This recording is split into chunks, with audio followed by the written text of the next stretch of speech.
Good morning. My name is Greg Pass. I'm with the Americans in Wartime Museum. I have the pleasure of sitting down with Allison Downs, and we're in Baltimore, Maryland, and today's date is August the 31st, 2021.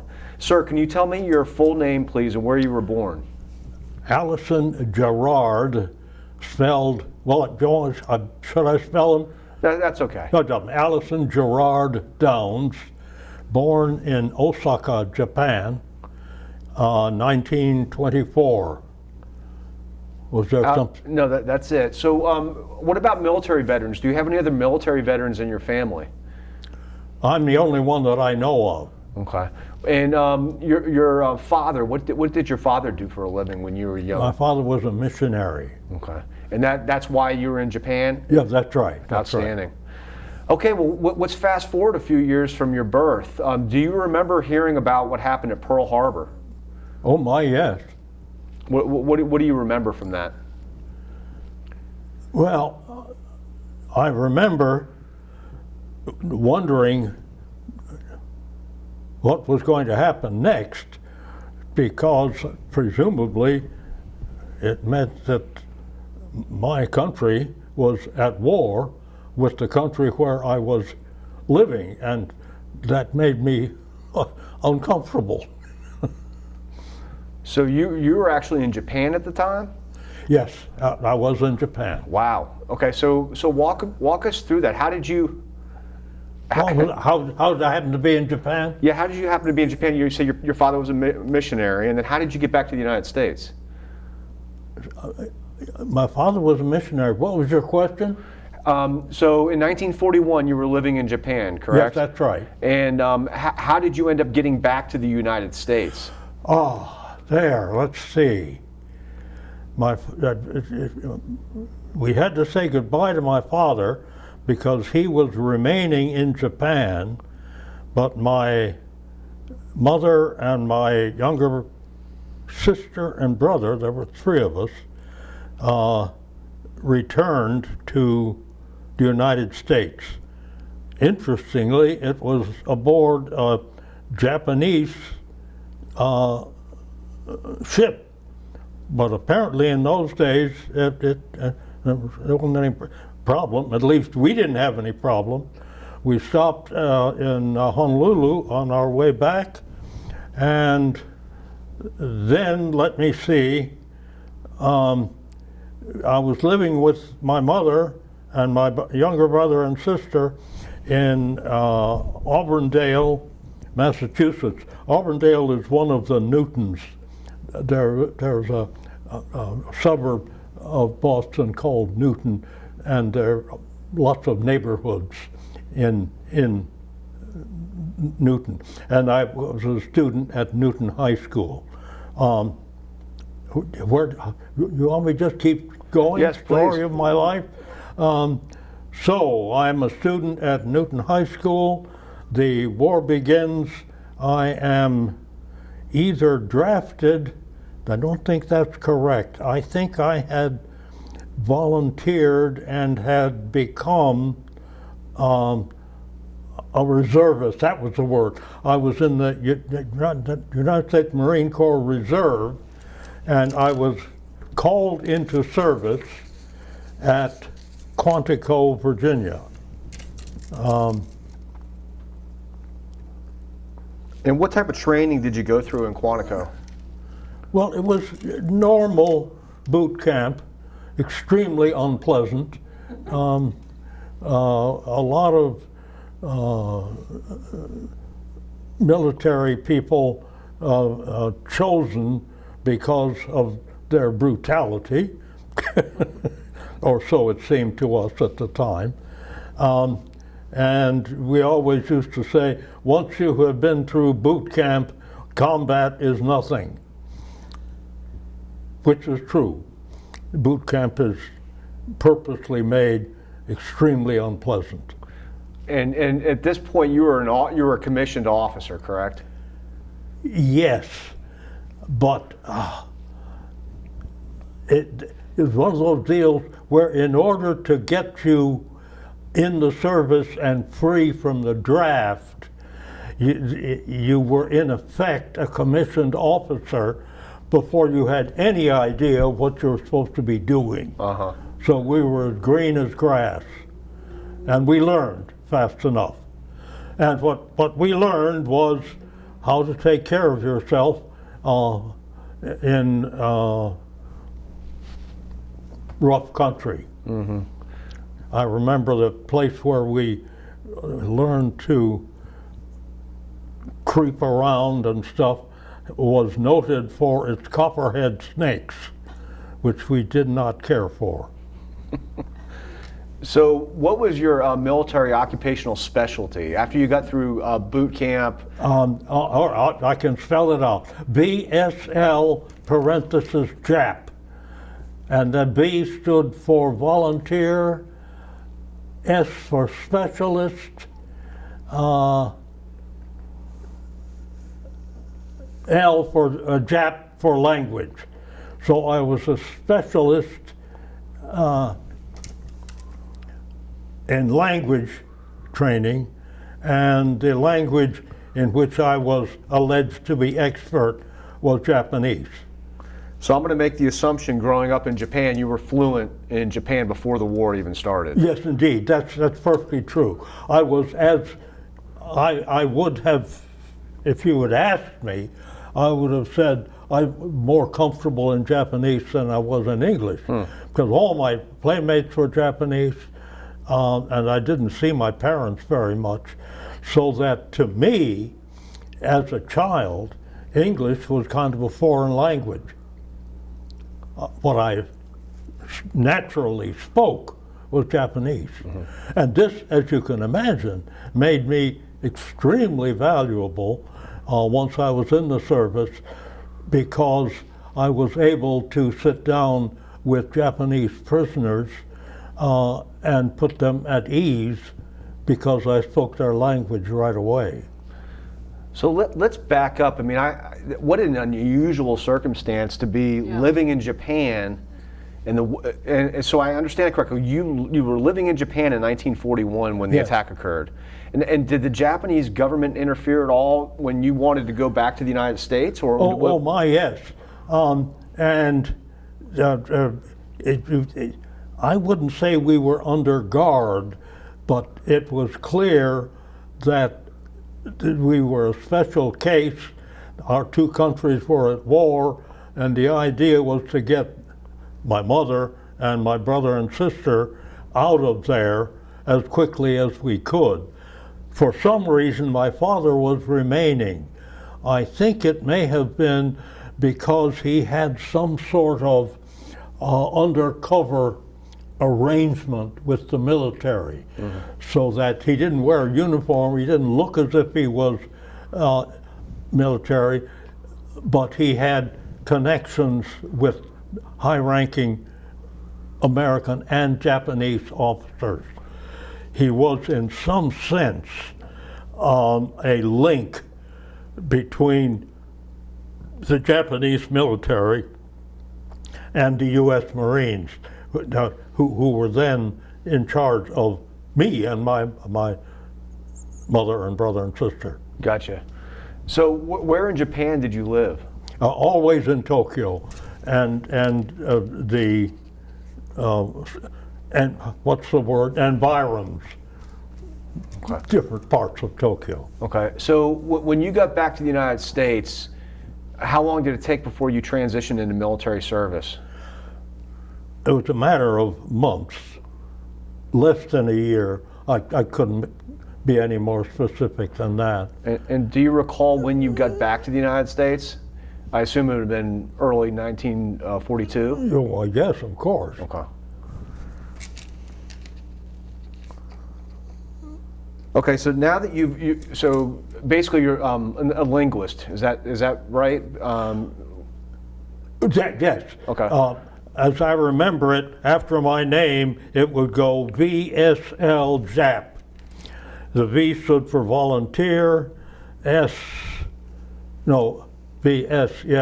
specialist, language, parenthesis, Japanese. Gotcha. Volunteer specialist Japanese. Okay. That was my job, that's what I did. So once the training was complete in Quantico, where did you go from there? First duty station, Pearl Harbor, but a matter of days. I remember staying in something called the BOQ, Bachelor Officers' Quarters. And then I might want to just follow this up. I was put aboard a plane and not told where I was going because they didn't want me to know in case the plane got shot down. So I wouldn't be able to reveal my destination, even if under torture I tried to. You see what I'm saying? Yes, sir. I didn't know where I was being taken. Gotcha. But I was not going as a prisoner. So the next thing I remember is being on the island of Saipan, which was at that time occupied by, and this I'm going to give you my outfit, Headquarters Company, 3rd Battalion, 2nd Marines. And when I say 2nd Marines, that means 2nd Marine Regiment. And in the Navy and the Marines, and I imagine all other military branches, they make a great deal of how old they are, how they began service in the Revolutionary War, as my outfit did. 2nd Marines go way back to colonial time. Yes, sir. Let's back up a little bit to Pearl Harbor. Did you get a chance to see any of the fleet that was destroyed when you were in Pearl Harbor? Not really. It was like being in a foreign country. There were ships all over the place. I didn't know what ships they were and what they were for. I was simply being not held because I wasn't a prisoner, but they didn't know quite what to do with me. They knew I could be valuable, but they hadn't decided where to put me. Why was I valuable? Because I spoke Japanese. Yes. Right. So we went from Quantico to Pearl Harbor and then to Saipan, is that correct? Yeah, pretty much direct. And at that point, I joined the what was called the 2nd Marines. Gotcha. Which is the 2nd Regiment. Why 2nd? Because it came right after the 1st. Makes sense. And the idea was that the date of the founding of the 2nd Marines was early in the 1803 or something like that, way back. So, do you remember when you first got to Saigon and Saipan, and how did you get there to Saipan? An airplane. Sorry, I can't remember. No worries. It was it had 4 engines. I remember that, and was incredibly noisy. We couldn't hear ourselves think for a week or so after we were delivered.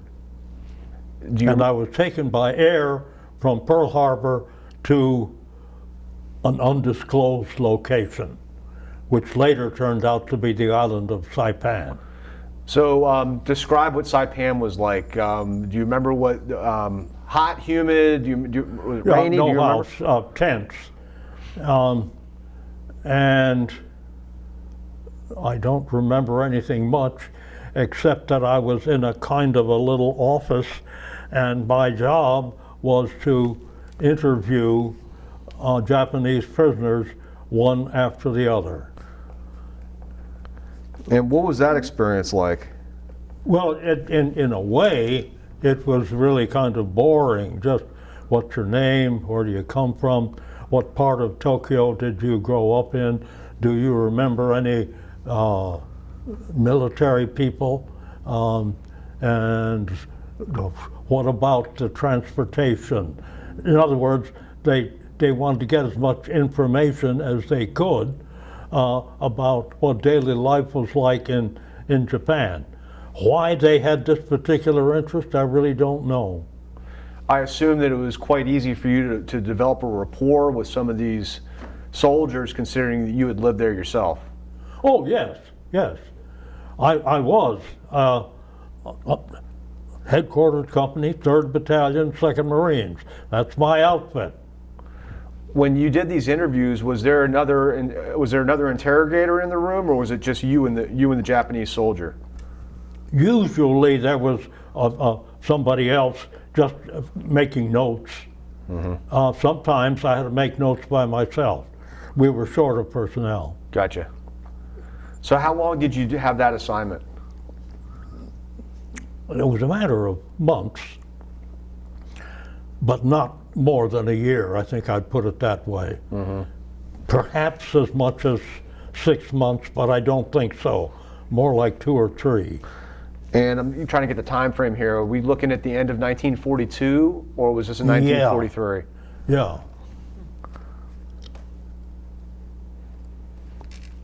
So when you were living in Saipan, you were living in a tent? Yes. And describe. Do you remember what that was like? Did you have a whole bunch? Was it a big tent? Did you have a whole bunch of guys living in there with you? What was the mess hall like? What was the living conditions like?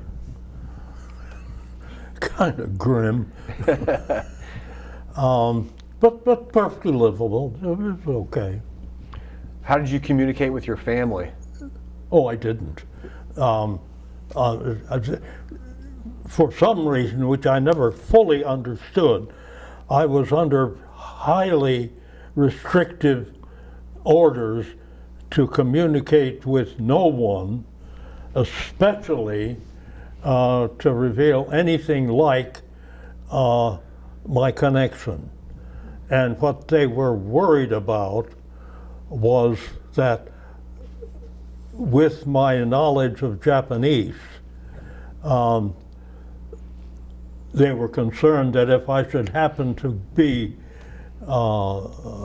become a prisoner, and the Japanese realized that I spoke their language, I would be treated rather roughly, or probably executed. Yeah. But none of this happened, so I'm not asking for sympathy here. So after your tour in Saipan, where did you go from there? Headquarters Company, 3rd Battalion, 2nd Marines. And they were on the island of Kyushu, stationed in a little town called Myakuno-jo. Oh, you'll never get that. Zero chance. I'll have to Google it later. Just write M and then A whole bunch of chicken scratch. C Downs, he'll tell you. Myakuno-jo was a little town, and I was useful because the Marines had inherited, that is to say, they had taken from the Japanese a whole mess of beautiful, beautiful cavalry horses. And the officers liked to ride around the country, and they liked to have somebody who tell them where to go next. So I spent the better part of a year acting as a kind of a flunky for high brass touring Japan, and the reason I was along was to ask questions, which way to the bathroom and stuff like that. Mm-hmm. So obviously this move occurred after the Japanese surrendered. Yes. Yes. Okay. Let's go back now, again. Incidentally, that it didn't all happen at once. That is, the word that the surrender had happened kind of trickled down, and a lot of military action went on after the war was officially over, because they simply didn't get the word. Mm-hmm. So, and the sad part is the number of young men, both Japanese and Americans, who died because they didn't get the word, and the war was actually over, but the fighting hadn't ended. I guess I'd put it that way. Well, let's talk about the notification. Do you remember how you learned that the war was over? And how did that make you feel? Oh man, I was glad. I was not going to get killed. I mean, it's very simple. You're a GI, and a lot of GIs get killed, and when they say the war is over, your first thought is, oh, diggity damn, and they're not going to kill me. Or I'm not going to die. So, again, I'm so interested in how you grew up in Tokyo. We obviously did a lot of bombing in Tokyo. What was going through your mind? Here you are, an American, but we're at war and bombing the same city. Well, that now you wait grew a up in. minute. We weren't at war yet. My parents were missionaries, and this is worth noting, we lived in a part of Tokyo where there were no other Americans. The only language I ever heard, except at home with my family, was Japanese. And in that sense, I was among probably not more than 50 at the most Americans who were absolutely comfortable in speaking Japanese. And in that sense, we were very much prized by American intelligence. Much of my work was undercover. That is, I would be just somebody sitting on the sidelines while the top brass, both Japanese and Americans, were being interviewed or were actually negotiating. And my job was to sit very quiet and listen to the Japanese talking, so to speak, off camera, because they didn't know, that I spoke Japanese. So much of the time I was undercover, listening to Japanese who didn't know I understood them. I didn't make that clear. Yeah. Gotcha. Makes perfect sense. So you were able to tour, go to different locations in Japan. I was able to what? You were able to see different locations in Japan after the war was over. Any notable cities that you visited? Oh no, because I was very, very busy talking to one general or lieutenant or someone after another. And I was in no sense a tourist. I was busy. Yes, sir. So if you ask me what was Japan like, it was like one room after another. That is to say, could have been anywhere. Did you get a chance to go to Nagasaki at all? There were times when it was my understanding that the bus I was riding in had gone through Nagasaki, but I wasn't aware of it at the time. So the answer to was I in Nagasaki would have to be probably, but I can't be sure. Okay. Did you go through any towns, villages, or cities that were destroyed by conventional bombing? Oh yes, many. Can you describe what that looked like? Yes. The most vivid way I can describe it is to say, before the war, I lived in a very busy part of Tokyo. After the war had begun and the bombing had begun, the city where I had grown up, and which had been a complex bunch of little houses going every which way, was simply leveled. I've never seen anything like it in my life. You could stand on one side of the city and look across over a mile to the other side, and see nothing, no rubble any bigger than the chair you're sitting in. Some general spoke of bombing Japan until the rubble bounces, and he put it well. That's the way it looked. Whole bunch of little pieces of nothing in particular, with people picking up bits of garbage to live on. If it had any effect on me, it was a feeling of kind of shame. How am I supposed to be proud of making this many people live like animals? But we were all doing it, and they were doing it to us, so that nothing. Never mind. Go ahead. Next question. Your father, did your father survive the war? Yes, but in a very different way. He had been sent for no particular reason, that is to say for other reasons, nothing to do with the war, to the Philippines just as the war was beginning.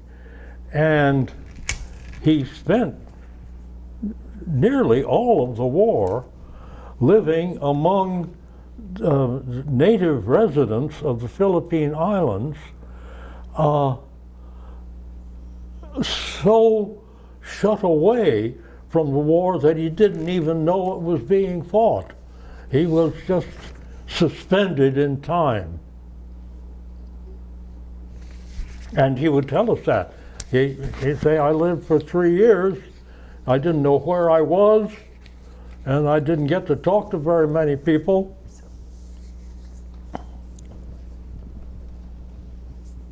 I'm sorry. Please. Dad, he was a civilian internee, right? My dad was, He was yes. not able to get away, but he wasn't a prisoner of war, right? I think the best way to describe it would be to say it was a house arrest. You stay there, buddy, and if we find you anywhere else, Right. you're in trouble. And they didn't have enough food oftentimes, and Well, yes, that's right. he did keep a diary, though, and we had. He to kept wow. his diary, yes, and I no longer have it. It is in the custody of the Library of Congress. No, the Columbia University Oh, was it Columbia? and Union College in New York, we found a library that would preserve it. Wow, very So we cool. could give Yeah. you information about that. I can visit the library and they'll let me check it out and look at it, but it is no longer my property. I don't know why that is, but anyway, it's in the library. So what year did your military service end?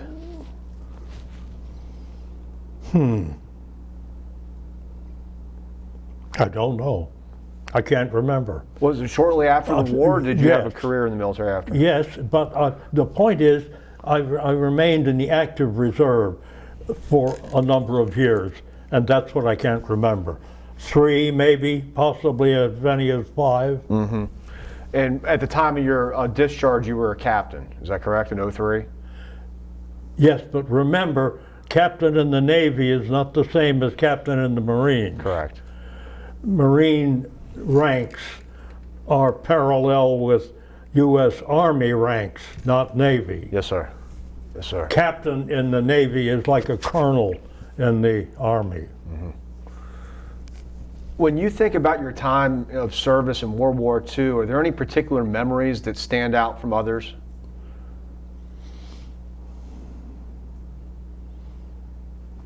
Yeah, I think more than anything else, it was a kind of overwhelming sadness to see what human beings are capable to do to each other. It was not by any stretch a happy time. I have no pleasant recollections of uniforms or little silver things on the shoulder and stuff. It was a very, very sad time for me. because I was watching the people whom I loved and who had raised me being brutalized. The story goes that American GIs are kind and decent men, and some of them were, but not all of them. Sorry about that, but that's the truth. Do you remember your homecoming when you got back to the United States? Of course. And yet, especially when you're young, you adjust quickly. So one night I'm sleeping on a cot in the middle of some island, and 2 days later I'm sleeping in my own bed. That's wartime for you. It's a fascinating time, and you have to adjust.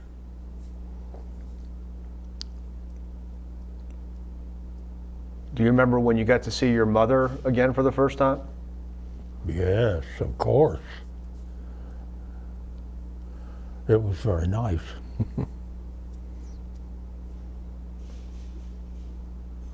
How do you think that your time in military service shaped you into the man that you are today? I'm glad I did it, and I will testify to my dying day that you can take an American boy and you can put a uniform on him, but you cannot turn him into a Nazi. Which is a jokey way of saying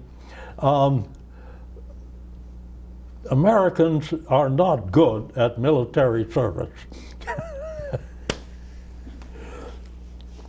And I have talked to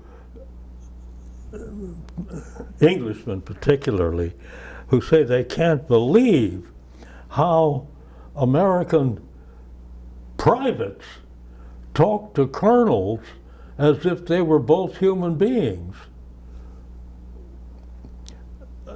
That is, if there is such a thing as a professional army that is made up of people who are friendly, it is true of the American Army. You have to see it to believe it. Yes, we have rank, and rank has its privileges, but you can't take an American boy and turn him into a little Nazi. In other words, and I'm proud to say this, Americans do not make good soldiers. That is to say, they make wonderful fighters, but they're terrible at parading. They just don't like it. It's silly. Or so it seemed to many of us. And we go left foot, right foot, and salute and all that sort of stuff. And then we get back to the barracks and say, oh, put all that stuff away. And the other interesting thing, and I've talked to many, not many, a few close friends who were in the military and who say there can never have been a time when a country went to war and everybody who could walk was in the service. It did not take away that deep down rooted democracy which is characteristic of Americans, including Americans in the service. I have talked again and again to natives of other countries and who say they can't believe, I'm having a lot. Can you get me some water, Jen? Yep. Who can't believe how comfortable enlisted American military personnel are between enlisted and officers. The line between commissioned officers and privates in the American Army hardly exists. Oh, thank you. I'm sorry about this.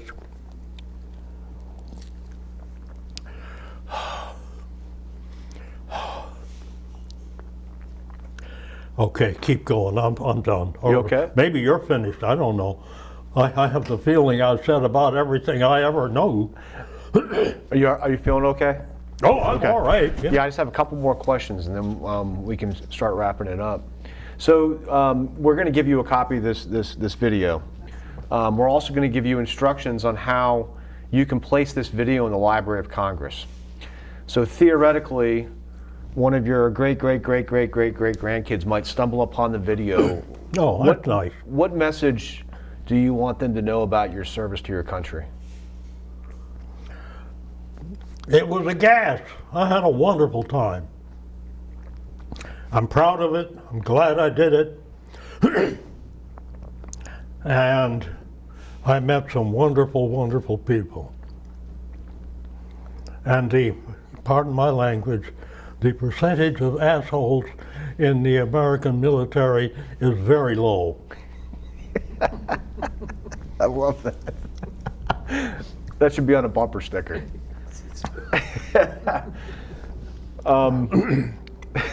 That's great. I apologize. That's great. Is there anything else that you wanted to talk about your service during the war? Nothing except that I'm proud I did it and glad. One last question from me. If a young man or a young woman who was about your age when you entered into military service came up to you and said they were thinking about joining the Marine Corps, what advice would you give to them on how to be successful in the military? Keep your mouth shut. Do what they tell you.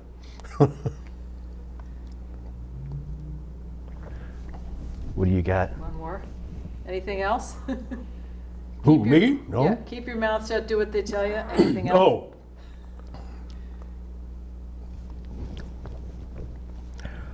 That's one of the nice things.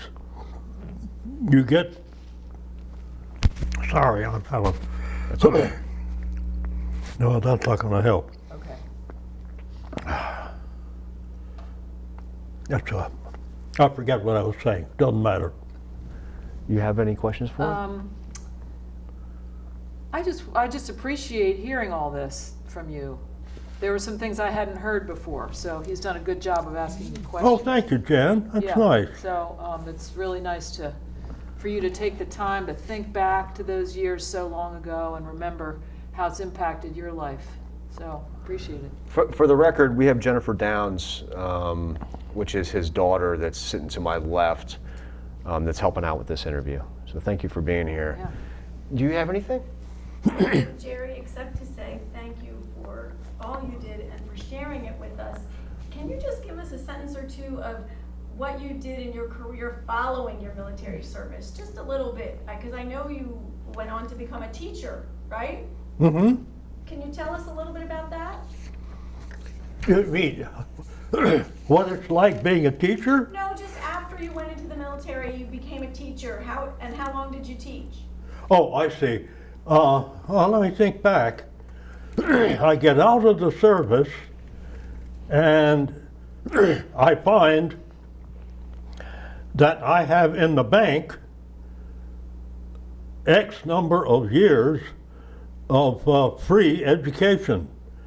And I used every last penny of the education that good old Uncle Sam paid for.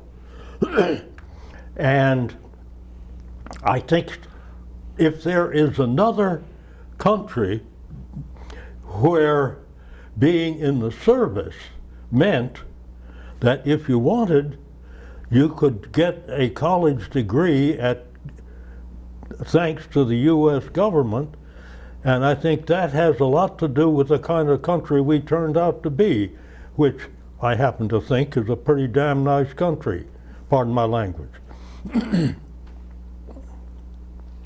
Wasn't it true that you read a lot of books on one ship or another that you were on? Is that how you got so interested in English as a subject to teach? That is true. That is true. Another thing about military service is that you are actually firing guns and killing people only a very small percentage of the time. Mostly you're just living. Which is nice.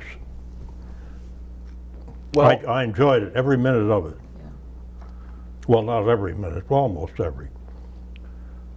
on behalf of the Americans in Wartime Museum, I can't thank you enough for spending some time with us today to tell us your fascinating story. And more importantly, I thank you for your military service. Thank you so Well, much. thank you, It's my been an friend. honor.